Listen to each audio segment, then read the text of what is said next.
मी अमोल जोशी. किस्सा इलेक्शनचा या खास कार्यक्रमात तुम्हा सगळ्यांचं स्वागत. आज आपण बोलणार आहोत लोकसभेच्या माढा मतदारसंघाविषयी. सध्या या मतदारसंघाकडे फक्त महाराष्ट्राचंच नाही तर संपूर्ण देशाचं लक्ष आहे. मतदारसंघांची पुनर्रचना झाल्यानंतर शरद पवार बारामती सोडून याच मतदारसंघातून पहिल्यांदा लढले आणि तेव्हापासून हा मतदारसंघ एक प्रकारे देशभरात चर्चेचा विषय ठरला. 2009 पासून आत्तापर्यंत या मतदारसंघानं 3 निवडणुका पाहिल्या आणि प्रत्येक निवडणुकीमध्ये काही ना काही धमाल किस्से हे घडलेच घडले. तर हेच किस्से जाणून घेऊया किस्सा इलेक्शनचा या खास कार्यक्रमात. हे किस्से सांगण्यासाठी आपल्या सोबत आहेत दैनिक पुढारीच्या सातारा आवृत्तीचे वृत्त संपादक हरीश पाटणे. हरीशजी, स्वागत किस्सा इलेक्शनचा या खास कार्यक्रमावर. पहिला प्रश्न आहे हरीशजी, शरद पवारांनी बारामती लोकसभा मतदारसंघ सोडून माढ्यातून निवडणूक लढण्याचा निर्णय नेमका का घेतला आणि काय नेमका हा किस्सा होता? नमस्कार. महाराष्ट्राला माहिती आहे 2009 साली लोकसभा मतदारसंघांची पुनर्रचना झाली होती. पुनर्रचनेनंतरची ती पहिलीच निवडणूक होती. तत्पूर्वीच्या 13 निवडणुका शरद पवार हे बारामती मतदारसंघातून कधी लोकसभेला कधी विधानसभेला ते लढले होते, जिंकलेही होते. शरद पवारांना सुप्रिया सुळेंच्या राजकारणाची सुरुवात करायची होती आणि म्हणून त्यांनी स्वतःचा हक्काचा असा सुरक्षित मतदारसंघ बारामती तो सुप्रिया सुळेंसाठी दिला आणि लगतच्या मतदारसंघाचा त्यांनी सुरक्षित मतदारसंघाचा शोध घेतला. त्यामध्ये त्यांना सर्वात सुरक्षित मतदारसंघ वाटला तो माढा हा मतदारसंघ. पंढरपूर लोकसभा मतदारसंघ राखीव झाल्यानंतर माढा हा स्वतंत्र मतदारसंघ झाला होता. या मतदारसंघामध्ये माढा, करमाळा, माळशिरस, सांगोला, फलटण आणि मान हे विधानसभा मतदारसंघ येतात. त्यावेळेस म्हणजे 2009 साली या मतदारसंघावर काँग्रेस आणि राष्ट्रवादी काँग्रेसचं प्रभुत्व होतं. अनेक आमदार काँग्रेस राष्ट्रवादी काँग्रेसचे होते. त्यामुळे शरद पवारांना असं वाटलं की हा मतदारसंघ सर्वात सुरक्षित आहे. त्यामुळे या मतदारसंघातून त्यांनी निवडणूक लढवली. विशेष म्हणजे माढा लोकसभा मतदारसंघाच्या पहिल्याच निवडणुकीमध्ये त्यांनी सुमारे 2 लाखाच्या फरकानं सुभाषराव देशमुख या भाजपच्या उमेदवारांचा पराभव केला होता. शरद पवारांना 5,30,000 एवढी मतं पहिल्याच निवडणुकीत माढ्याच्या लोकसभेच्या पडली होती आणि सुभाषराव देशमुख यांना 2,16,000 एवढी मतं पडली होती. शरद पवारांनी त्यावेळेस माढ्याच्या जनतेलाही आठवत असेल किंवा महाराष्ट्राच्या जनतेला आठवत असेल, शरद पवारांनी त्यावेळेस आपण माढ्याची बारामती करू अशा पद्धतीच्या घोषणा त्या कालावधीमध्ये केल्या होत्या. त्यानंतर शरद पवार राष्ट्रीय राजकारणामध्ये व्यग्र राहिले.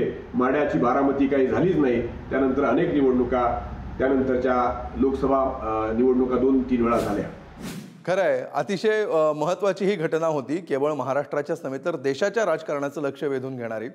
2019च्या निवडणुकीत मात्र शरद पवारांनी काय केलं तर माढ्यातून अक्षरशः त्यांनी पळ काढला अशी चर्चा रंगली होती. तर पवारांना असा निर्णय नेमका का घ्यावा लागला? काय घडलं होतं त्यावेळी?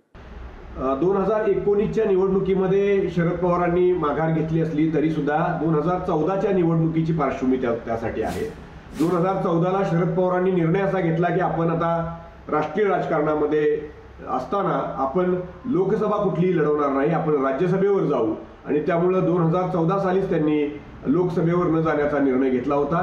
2014ला राष्ट्रवादी काँग्रेसची उमेदवारी त्यांनी विजयसिंह मोहिते पाटील यांना दिली होती आणि विजयसिंह मोहिते पाटलांनी त्यावेळेस स्वाभिमानी शेतकरी संघटनेचे उमेदवार असलेले सदाभाऊ खोत यांचा 25,000 मतांनी 2014च्या निवडणुकीमध्ये पराभव केला होता.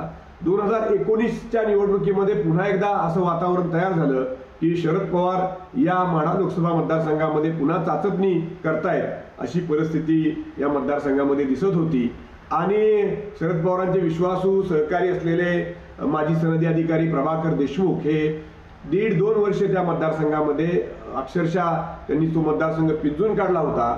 शरद पवार आणि प्रभाकर देशमुख यांचं जे काही नातं आहे ते पाहता शरद पवारच पुन्हा या मतदारसंघामध्ये निवडणूक लढवतील अशा पद्धतीच्या चर्चा सुरू झाल्या होत्या.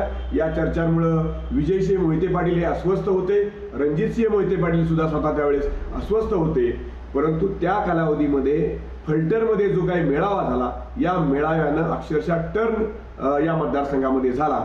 हा मेळावा रामराजे नाईक निंबाळकर यांनी घेतला होता.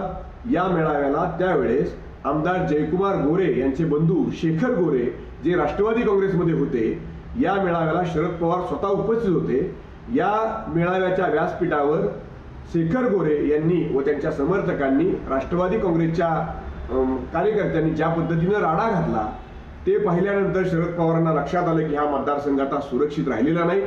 त्यावेळेस जे काही झालं त्याची नॅशनल न्यूज झाली, ती नरेंद्र मोदी अमित शहा यांच्यापर्यंत जाऊन पोहोचली आणि सगळ्या इलेक्ट्रॉनिक माध्यमांमध्ये, सगळ्या प्रिंट माध्यमांमध्ये त्यावेळेस ती बातमी खूप जोरात चालली होती.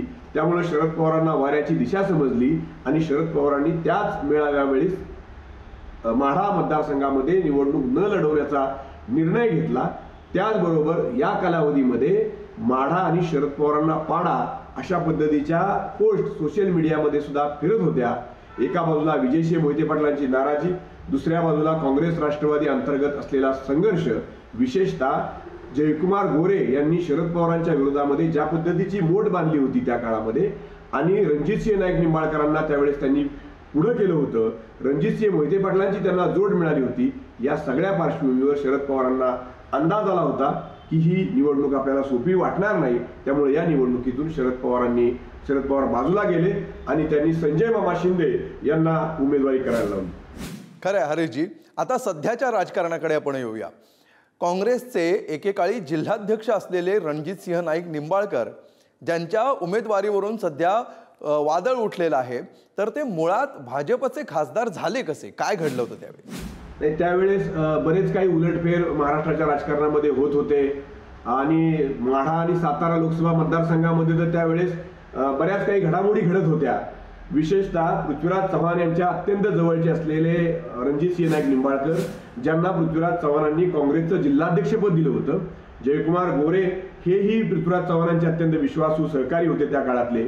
रणजितसिंह नाईक निंबाळकर हे आणि जयकुमार गोरे हे दोघेही त्यावेळेस देवेंद्र फडणवीस यांच्या जवळ गेले होते आणि ज्यावेळेस शरद पवारांनी माढ्यातून माघार घेण्याचा निर्णय घेतला होता त्यावेळेस रणजितसिंह मोहिते पाटील आणि विजयसिंह मोहिते पाटील हेही नाराज होते. या सगळ्या नाराजीचा विचार करून रणजितसिंह नाईक निंबाळकर यांना जयकुमार गोरे यांच्या सांगण्यावरून देवेंद्र फडणवीस यांनी जवळ केलं. केवळ जवळ केलं नाही तर त्यांना माढा मतदारसंघाची उमेदवारी दिली.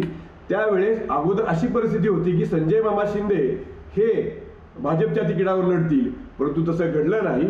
जयकुमार गोरे यांच्या इच्छेवरून रणजितसिंह नाईक निंबाळकर यांना देवेंद्र फडणवीस यांनी भाजपच्या तिकिटावर लढवलं आणि बघा तुम्ही, महाराष्ट्रानं सगळ्या पाहिलं की ती निवडणूक एवढी गाजली की त्या निवडणुकीमध्ये रणजितसिंह नाईक निंबाळकर आणि संजय मामा शिंदे यांच्यामध्ये अटीतटीची लढत झाली आणि त्या लढतीमध्ये मला वाटतंय 5,86,000 एवढी मतं संजय मामांना, एवढी मतं रणजितसिंह नाईक निंबाळकरांना पडली, तर संजय मामांना 5,05,50 एवढी मतं पडली.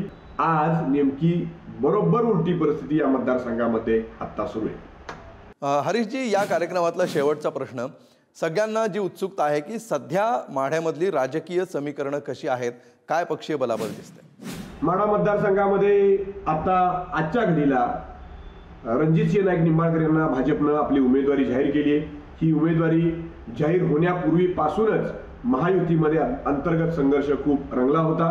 विशेषतः रामराजे नाईक निंबाळकर यांनी राष्ट्रवादी काँग्रेसच्या नेत्यांची मुंबईमध्ये बैठक घेतली होती आणि आम्हाला ही उमेदवारी मान्य नाही, तुम्ही ही उमेदवारी बदला, यांना जर उमेदवारी दिली तर आमचे कार्यकर्ते काम करणार नाहीत असं आधीच सांगितलं होतं. तरीही भाजपनं रणजितसिंह नाईक निंबाळकरांनाच उमेदवारी दिली. या उमेदवारीनंतर विजयसिंह मोहिते पाटील यांच्या बंगल्यावर, शिवरत्न बंगल्यावर अकलूजला बैठक झाली. या बैठकीला रामराजे नाईक निंबाळकर, संजीवराजे नाईक निंबाळकर, सेकापचे आमदार जयंत पाटील, स्वतः विजयसिंह मोहिते पाटील, धैर्यशील मोहिते पाटील, बाळकाका, याशिवाय गणपतराव देशमुख यांचे नातू डॉक्टर अनिकेत देशमुख, अशा पद्धतीची सगळी नाराज मंडळी एकत्र जमली होती आणि त्यांनी निर्णय घेतला होता की आपण रणजितसिंह नाईक निंबाळकर यांचं काम करायचं नाही, आपण ही सगळी भूमिका महायुतीच्या नेत्यांना सांगायची. मात्र देवेंद्र फडणवीस यांनी कोणत्याही परिस्थितीमध्ये उमेदवारी बदलणार नाही अशा पद्धतीचे संकेत दिलेले आहेत. सातारा आणि माढा या दोन्ही मतदारसंघाची अदलाबदल करण्याची सुद्धा चर्चा झाली. मात्र भाजपच्या वरिष्ठ नेत्यांनी तुर्तास तरी या मतदारसंघांमध्ये अदलाबदल होईल असं सांगितलेलं नाही. परंतु दुसऱ्या बाजूला सुद्धा जयकुमार गोरे, रणजितसिंह नाईक निंबाळकर, राम सातपुते, शहाजी बापू पाटील, हे सगळे जे आमदार आहेत, हे सगळे आमदार ज्यांचं महायुतीचं कागदावरचं जे गणित आहे ते गणित अत्यंत स्ट्रॉंग आहे. महायुतीमध्ये सर्वात जास्त आमदार हे रणजितसिंह नाईक निंबाळकर यांच्या बाजूने आहे, ते पाहता ही लढत अटीतटीची होईल, एकतर्फी होणार नाही. त्याचबरोबरीनं महादेव जानकर जे रासपचे राष्ट्रीय अध्यक्ष आहेत ते या मतदारसंघामध्ये स्वतः फिरत आहेत. जर शरद पवारांनी अंतर्गतपणे महादेव जानकर यांना पाठिंबा दिला तर आणखी या मतदारसंघामधली रंगत वाढेल. याशिवाय आणखी काही इच्छुक या मतदारसंघामध्ये आहेत. डॉक्टर अनिकेत देशमुख काय भूमिका घेत आहेत हे सुद्धा पाहणं औत्सुक्याचं ठरणार आहे. अशा परिस्थितीमध्ये माढा हा मतदारसंघ, ज्या मतदारसंघामधून 2009 साली शरद पवार स्वतः लढले होते, तो मतदारसंघ आज देशाच्या केंद्रस्थानी चर्चेचा विषय ठरला आहे. खरंय. खूप खूप धन्यवाद हरीशजी, तुम्ही सांगितलेल्या या सगळ्या किस्सांबद्दल आणि केलेल्या सविस्तर विश्लेषणाबद्दल. तर प्रेक्षक हो, माढा लोकसभा निवडणुकीमध्ये यंदा काय चित्र असेल, काय परिस्थिती निर्माण होईल आणि अंतिम निकाल काय असेल असं तुम्हाला वाटतं? नक्की कळवा आणि पाहत रहा पुढारी न्यूज, कारण इलेक्शन म्हणजे पुढारी.